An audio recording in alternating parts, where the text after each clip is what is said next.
Hello दोस्तों, नमस्कार। स्वागत है आपका अपना YouTube channel education on fire में। आज हम बात करेंगे कि किन स्थानों पर नहीं जाना चाहिए और क्यों नहीं जाना चाहिए। तो चलिए शुरू करते हैं वीडियो को।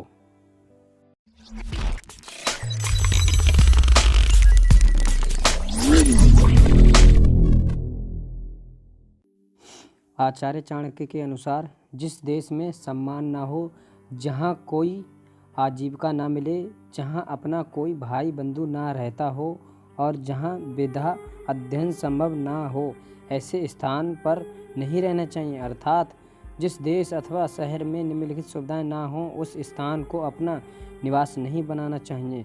जहाँ किसी भी व्यक्ति का सम्मान ना हो, जहाँ व्यक्ति को कोई काम ना मिल सके, जहाँ अपना कोई सगा संबंधी या परिचित व्यक्ति ना रहता हो, जहाँ विद्या प्राप्त करने का साधन ना हो, अर्थात जहाँ स्कूल, कॉलेज या पुस्तकालय आदि ना हो, ऐसे स्थानों पर रहने से कोई लाभ नहीं होता। अतः इन स्थानों को छोड़ देना ही उचित होता है। अतः मनुष्य को चाहिए कि वह आजीविका के लिए उपयुक्त स्थान चुने।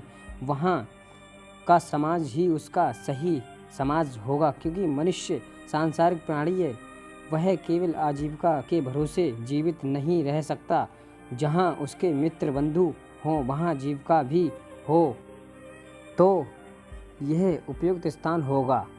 विचार शांति को बनाए रखने के लिए ज्ञान प्राप्ति के साधन भी वहाँ सुलभ हों। इसके बिना भी मनुष्य का निर्वाह नहीं है।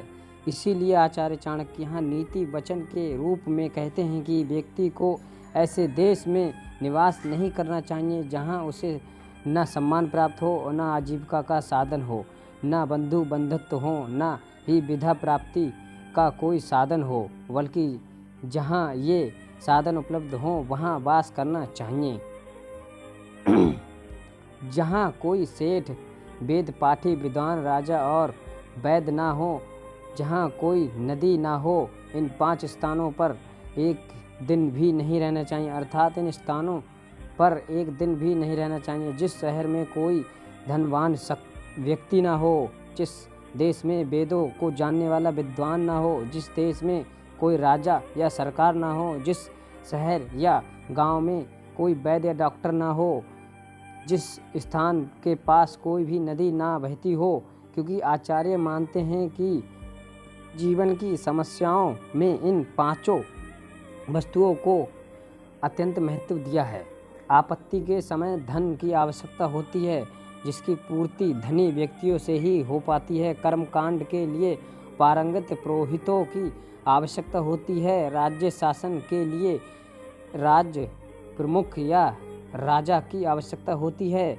जल आपूर्ति के लिए नदी और रोग निवारण के लिए अच्छे चिकित्सक की आवश्यकता होती है। इसीलिए आचार्य चाणक्य पूर्वोक्त 5 सुविधाएं जीवन के लिए उपेक्षित सुविधा के रूप में मानते हुए इनकी आवश्यकता पर बल देते हैं और इन सुविधाओं से संपन्न स्थान को ही रहने योग्य स्थान के रूप में समझते हैं।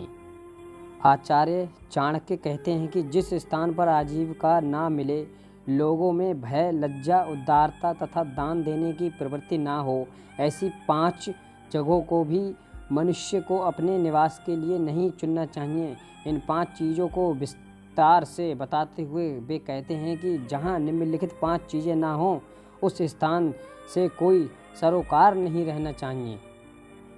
जहाँ रोजी रोटी का कोई साधन अथवा आजीविका या व्यापार की स्थिति ना हो, जहाँ लोगों में लोग लज्जा अथवा किसी प्रकार का भय ना हो, जिस स्थान पर परोपकारी लोग ना हों, जिसमें त्याग की भावना ना पाई जाती है, जहाँ लोगों को समाज या कानून का कोई भय ना हो, जहाँ के लोग दान देना जानते ही ना हों, ऐसे स्थान पर व्यक्ति का कोई सम्मान नहीं होता और वहाँ रहना भी कठिन ही होता है। अतः व्यक्ति को अपने आवास के लिए सब प्रकार के साधन संपन्न और व्यावहारिक स्थान चुनना चाहिए, ताकि वह एक स्वस्थ वातावरण में अपने परिवार के साथ सुरक्षित एवं सुखपूर्वक रह सके। क्योंकि जहाँ के लोगों में ईश्वर लोक व परलोक में आस्था होगी, वहीं सामाजिक आदर का भाव होगा। अकरणीय कार्य करने में भय, संकोच व लज्जा का भाव रहेगा। लोगों में परस्पर त्याग भावना होगी और वे व्यक्ति स्वार्थ में लीन कानून तोड़ने में प्रवृत्त नहीं होंगे बल्कि दूसरों की हितार्थ दानशील होंगे।